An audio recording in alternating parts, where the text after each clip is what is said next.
Welcome to the Human Capital Innovations Podcast. We're your source for personal, professional, and organizational growth and development, where we share original research, explore industry trends, and interview executives and thought leaders from across the globe. We hope you join us often for practitioner-oriented content around all things related to leadership, HR, talent management, organizational development, and change management. Maximize your personal and organizational potential with Human Capital Innovations Podcast.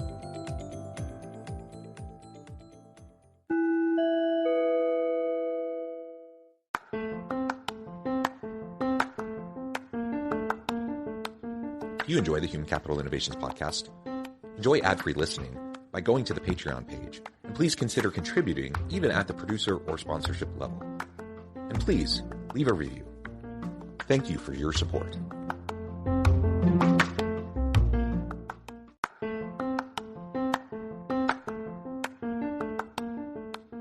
Welcome to the Human Capital Innovations Podcast. In this HCI Podcast episode, I talk with Christian Muntean about what catches most people by surprise when they're in a new executive role.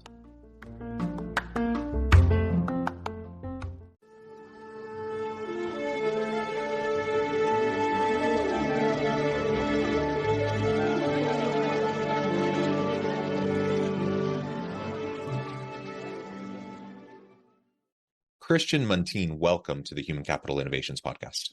Yeah, thanks, John. It's good to be here. Yeah, it's great to be with you. I'm south of Salt Lake City in Utah. Where are you joining us from today, Christian? Anchorage, Alaska. Great to be with you. And I had the most amazing Alaskan cruise trip with my family back in June. It was my first time to Alaska, this year. Of course, via cruise. Beautiful, beautiful. Great. I was so excited to be able to go. And Good. I'm jealous that you get to live in such a beautiful place. Yeah. It's wonderful. Well, good. Well, I'm glad you had a good time.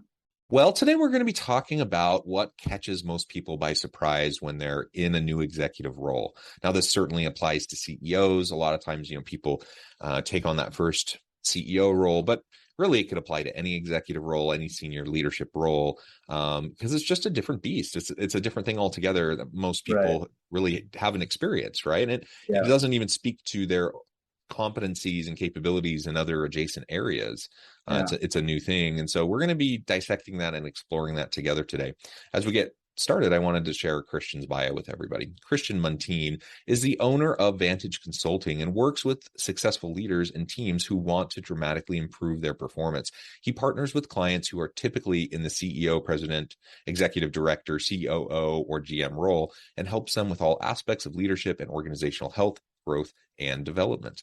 Anything else, Christian, that you would like to share by way of your background before we dive on in further? No, that's probably a good start for now. I mean, I have authored a book on the successful new CEO, which I think is maybe how we got connected. Yeah, great. And the title of that, The Successful New CEO, Core Leadership Principles That Will Guide Your First Year, is out and available. And you can share a little bit about that as we move along, and certainly at the end of the episode as well. And I would encourage the audience to check that out. Like you said, that informs really what we're going to be discussing together today. All right, as we get started, maybe just lay out for us some of those things that you think really catch people by surprise the most. If you were to name off, the top 3 to 5 things. Well, I think the top one thing is, and there is a difference for the person that is the executive, like the president, the CEO, whoever's at that core leadership space in comparison to the rest of the executive team. And that is, they usually don't expect the emotional weight of the responsibility. So it doesn't matter how tough that person is or leathery or whatever. What I keep finding with my clients, I do a lot of executive coaching and consulting, is that somebody may have been, let's say, a COO or a CFO for decades, very, very successful, large organization, and now they're promoted into the CEO position. And they're just surprised at, even though they know the job, they're surprised at what it feels like when there's no one to consult with or to go to or to have that backstop for a decision-making process. Like, basically, it's you, and it all comes down on you. And the board will look at you, or if you're the owner, you got no one else to look to. It's all on your shoulders. And that's the thing. I think that all on your shoulders feeling is the biggest surprise that I think most people don't anticipate when they come in.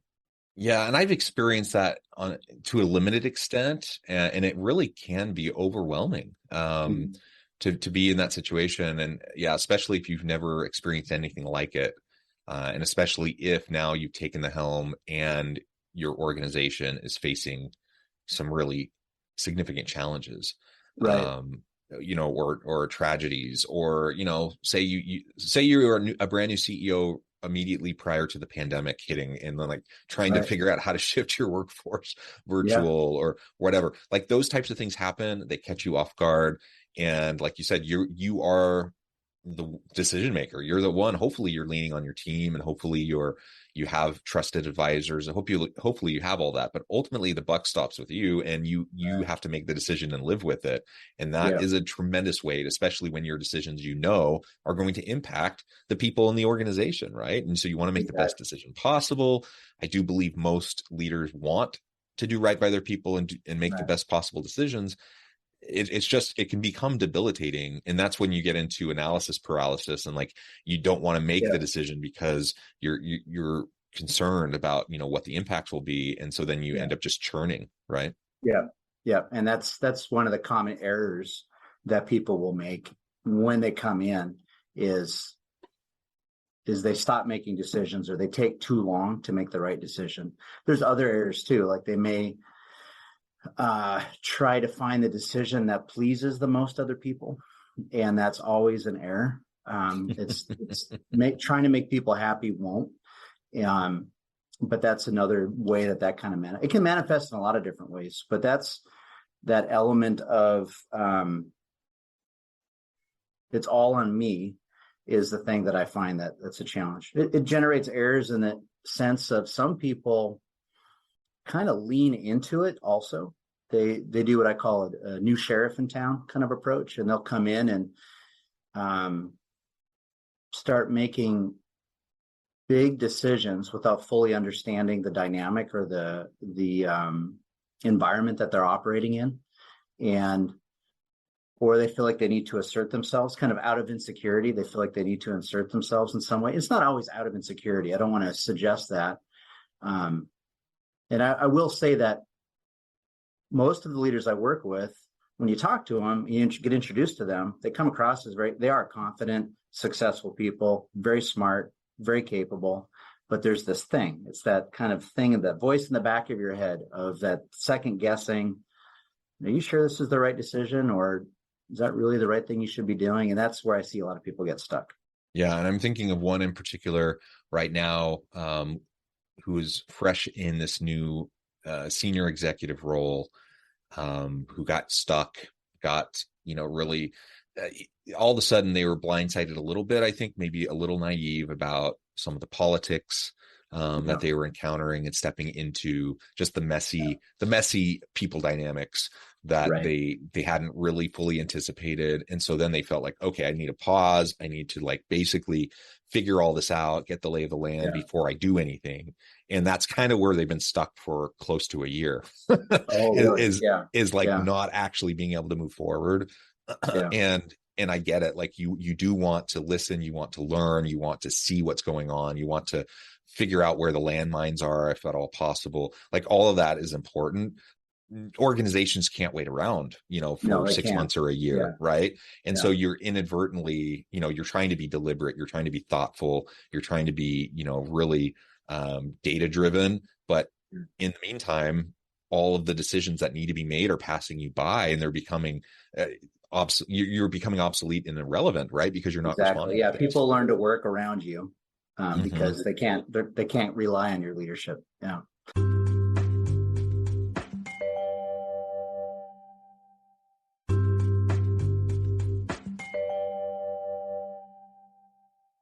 Yeah, one of the ways that what I typically recommend to deal with that is action. I think action beats anxiety. I think it helps push people forward.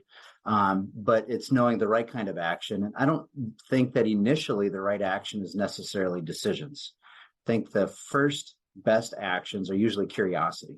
And so I usually encourage leaders that are new to expect to spend their first 60 to 90 days, asking a lot of questions. Obviously, decisions will need to be made in that period of time. And if you're stepping into a point of crisis, then that's an entirely different ballgame. But, in most situations, you're not. And so when you're walking in, I encourage people to ask a lot of questions that are really focused around the strengths of the organization, the strengths of departments, the strengths of key staff, just kind of basically the idea is to inventory the strengths that you have to build on. And then the second thing I often encourage my clients to do is to sit down, especially with key employees, and interview them around what are their desires and goals for the future of the company. And this will provide, both of those acts will provide a lot of great data on what you can build on and what people are thinking. Even if you've spent 30 years in the company and you're now in this role of the CEO and you feel like you know it all, my guess is, and my experience is you'll learn something new through those conversations. People will talk to you in a different way than what they've talked to you before. Additionally, just the act of asking those questions will generate a level of trust and credibility that will allow you to make potentially more difficult decisions later, or cover you if you make mistakes later. People will be more gracious if they feel like you've taken the time to understand what they really want, where they really want to go, and you're trying to move in those directions. But once you know that, you know the strengths of the organization, you know what people really want, and some of the biggest desires that people may have may not be the most strategically important desires to pursue, but they may be really quick and easy wins that help you demonstrate that you can act on behalf of your people and produce results. And it's important to get those kinds of quick wins in early. They don't have to be massively significant in terms of like generating a lot of profits or moving you significantly towards your mission goals. Although if you can, that's great. But if they feel important to people, it's important. I'm thinking of a board I served on for a large nonprofit, and one of their departments was a homeless shelter. And so there was some real challenges with staffing at the homeless shelter, as you might imagine, as a mass shelter. And we assumed there was issues outside of, but we didn't know. We were making guesses. And so we thought, well, we should ask what actually is going on. And it turned out that people were just concerned about parking. They felt unsafe walking to work, which was not something that we had guessed. It wasn't something that any of the directors of the program had guessed. And if we hadn't asked them, we would have launched into actually some very expensive initiatives to try to solve what we thought the problem was, when all we really needed to do was to solve the parking problem, which was relatively easy to do. And it helped our staff out a lot, but we wouldn't have known if we hadn't asked. Yeah. So often there are simple things that can simple, elegant solutions to the types of problems that frontline workers are dealing with. And you don't know that unless you ask the question, right? So I love that. Right. Be curious. You started to outline then, some of those first early steps, that first 60 to 90 days, listen, ask lots of questions, get to know what's going on. And I really like how you focused on, even if you are a long time experienced person within the organization, and perhaps at that point, especially then, you need to make sure you're asking those questions, because, someone external coming in, they're assuming they don't know what's going on, right? So they're asking questions, I would hope. But internal people, oftentimes they will assume that they know the lay of the land, they know the political landscape, they know what's going on, they know the gaps, all those things. Right. And they do to a certain extent, but there's no way they know everything that's going on. Right. And if you've been elevated from one role to the next, and now you're the senior, the CEO or the general manager or whatever, inevitably there are going to be blind spots, and there's going to be things that you had no real connection with in the past. That's just the way it is when you move up in an organization, right? And so we need to make sure that we stay always curious. What are some of those other things, either the big surprises that people need to sidestep, or like those first things they need to be doing as they get into that new role in that first 6 months or year? One of the things that I find is that people often, particularly in small and medium-sized businesses, what I find is that they come from a technical background. They're very good at doing something. Let's say you're talking about a hospital or something like that, and somebody's, been great at providing clinical care or providing clinical oversight, and now they're being promoted to an executive role or an executive position. And all of a sudden, they assume they're going to be working with budgets, they're going to be working with strategy, and they are. They're going to be doing all those kinds of things. But their job is really going to be people. And that's the part that I find keeps catching new CEOs, new presidents by surprise, is they feel like, great, this is the opportunity for me to take all of my technical skills and kind of robust experience and resume and pull it all together and make things happen. And then they find that they're spending a lot of their time dealing with people issues, helping people feel confident, trying to motivate people, trying to align people, trying to deal with conflict, trying to deal with all those kinds of things. And what I often encourage my clients is the faster you can embrace that your job now is people, not the technical stuff that you provide, but people. 80% of your job is aligning and growing people. And if you accept that and embrace that, you're going to excel and do great. If you always resist that, or you always view that as something you have to do, you're going to have constant agitation for your entire career, if it's a long career.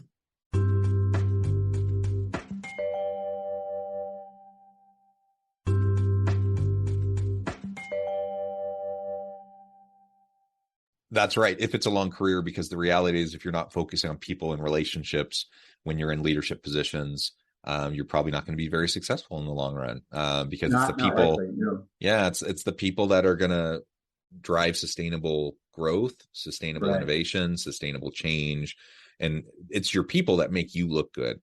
Once you move into those sorts of roles, you do have technical expertise. Clearly, you've been successful in your career. That's why you were in a position to show your skills and your success and to be elevated into those types of roles. But when you're in that kind of a role, you're no longer the one that's expected to be the technical expert. You have teams of people to do all of those things, and it's leveraging their potential that will get you to where you want to be, and that's what makes you look good as a senior leader. And that can create a really interesting insecurity for leaders, because they may have been the best at whatever it was, business development, they were the best at the technology they did or the service they provided, and that's how they got elevated into that role. And then now they've got a job that's completely different. And what their skills were and what their previous successes were don't directly relate to their current responsibilities, or don't directly relate to it. And all of a sudden they find, I have to deal with people, I have to deal with strategy, I have to deal with a set of decisions that I don't have this background or these skills necessarily, or they're maybe not as finely honed in this space. And the challenge that comes up in that space is they go from sometimes being the smartest or one of the smartest people in the room to now not so sure that they are anymore, and not knowing what to do with that. And that feeling of, do I really know? Do I really have my hands on the handles here or not, can be challenging for a lot of leaders. And it's this real subtle shift that takes place, because, particularly if you have somebody who was promoted as opposed to being hired in, they may feel like they really understand it. They're the COO, they're CFO, they're kind of running a lot of the organization, but now all of a sudden, it's just changed, and what their actual job is changed, and that catches people by surprise. That identity piece of whether or not they still are the smartest person in the room, and then that challenges, ego and humility and all of those things. And are they willing to? It goes back to that Jim Collins research, Good to Great, of discovering that the greatest, most effective leaders were people that were truly humble, or described as humble in their companies. But it's difficult for people to pursue that, because they feel like you have to be the big man, the big woman who knows everything. Yeah. And so it's checking your ego at the door. That's really hard. It's hard for anybody, but you've had a successful long career. You've been elevated into a role of high importance, high visibility, high influence. It's natural, and you're usually surrounded by sycophants by that point who tell you what you want to hear. So it's really hard to not drink the Kool-Aid and to not, to not fall for your own narrative, around how great you are. And you can be wonderful and great and capable and all those things and still not know everything. And that's the reality. And so we need to stay curious, be humble, check our ego at the door, because it's not about us. If you're the CEO and it's all about you, there's a problem, and it's going to become a toxic environment where people are going to really be in some cases scared, to speak up and to share, to push back, whatever. Ultimately though, you're not going to get the best out of people around you when you're an ego-driven leader, an ego-driven executive. Any thoughts on how to help new CEOs counteract that? Because again, there's this idea of executive presence, and you need to show your confidence. And I mean, there's something to those characteristics, but particularly new leaders, oftentimes, that whole idea that you said, the new sheriff in town, they feel like they have to go out of their way to show their power and their control over the situation and their confidence and everything. How do you help particularly that new leader recognize the need to lean into the messiness and their humility and kind of more of a servant leader mindset? Yeah, no, that's a great question. And there's a couple of things. One is, I think it's important to surround yourself with people who are better and smarter than you at something else. So, whether it's joining some kind of a peer mentoring group, or engaging with a coach, or having a mentor of some kind, but someone that you look up to, who is not afraid of you, who isn't that impressed by you, who can ask you tough questions, and just that can see right through all of the images that we put up of ourselves. I think that's really important to cultivate relationships like that. And that helps break down it's lonely at the top syndrome as well. If you actively cultivate relationships. I actually just got back from, I'm in Alaska. I just got back from a mastermind event in Cancun, where I specifically flew all the way over there because I wanted to meet with a group of other leaders and successful people in business, because I wanted to be in an environment where, because I'm a consultant, so kind of professionally, I provide answers for people, and I can breathe a lot of my own air in that space. And I wanted to be in a space where I was with people who are not going to be impressed by that. And I can be challenged just in my own personal growth by other very successful people. And I think it's important to find dynamics like that. The other part of it is, you'd mentioned servant leadership, and that's really a key. And it's hard, it's slippery in understanding that for a lot of people. But I think if your orientation is how do I do a good job? How do I prove myself? You're going to end up in the wrong direction. But if you try to figure out what is it that will really serve this company or this organization the best, both in terms of the alignment we need to accomplish our goals, what will best serve the people along the way, what will serve our customers the best, and figuring out how do I accomplish those things, it creates a great way for you to express a lot of that energy that is there, that a new leader hopefully will have. You can express it all through that, but it's not oriented towards building yourself up. It's oriented towards accomplishing results on behalf of the people that are impacted by your leadership. And when you really focus on that, I find that there's a relief that is experienced by the leader, because they no longer have to prove themselves in the sense of, I need people to see me as confident, smart, all-knowing, etc. You just produce results on behalf of other people. And what happens is they tend to respect you in exchange because you're producing for them. But the pursuit of respect doesn't actually generate respect. Kind of like pursuing happiness doesn't create happiness. But if you pursue the things that build happiness, you become more likely to be happy. It's the same thing with respect and credibility and so on. Yeah. Well said, Christian.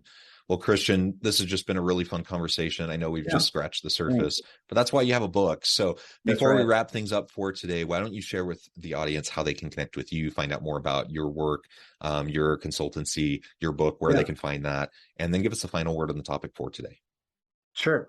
Well, you can find more about me at christianmuntean.com. And that's the best place to get a hold of me and my stuff. I have a lot of free material too, if people are interested in that. And the book you can find on Amazon or Barnes & Noble or pretty much anywhere that they sell books. You can get a copy of that. It's The Successful New CEO. And I think as far as new leaders, that just to reinforce as a final thought, reinforce what we had just said, is I think focusing on what produces results for your people and builds your people is really the most valuable and productive place for a CEO to focus. If they're unsure of what to do, that will never let you down. Yeah, well said. Christian, thank you so much. It's been a real pleasure. I encourage my audience to reach out, get connected, find out more about what Christian can do for you. Check out the book. And as always, I hope everyone can stay healthy and safe, that you can find meaning and purpose at work each and every day. And I hope you all have a great week.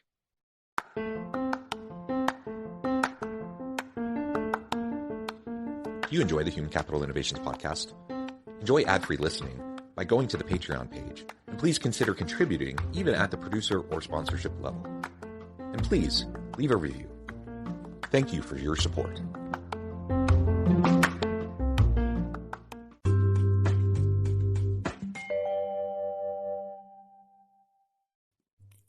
Thanks again for joining us for this episode of the Human Capital Innovations podcast. I hope you stay healthy and safe and that you have a great week.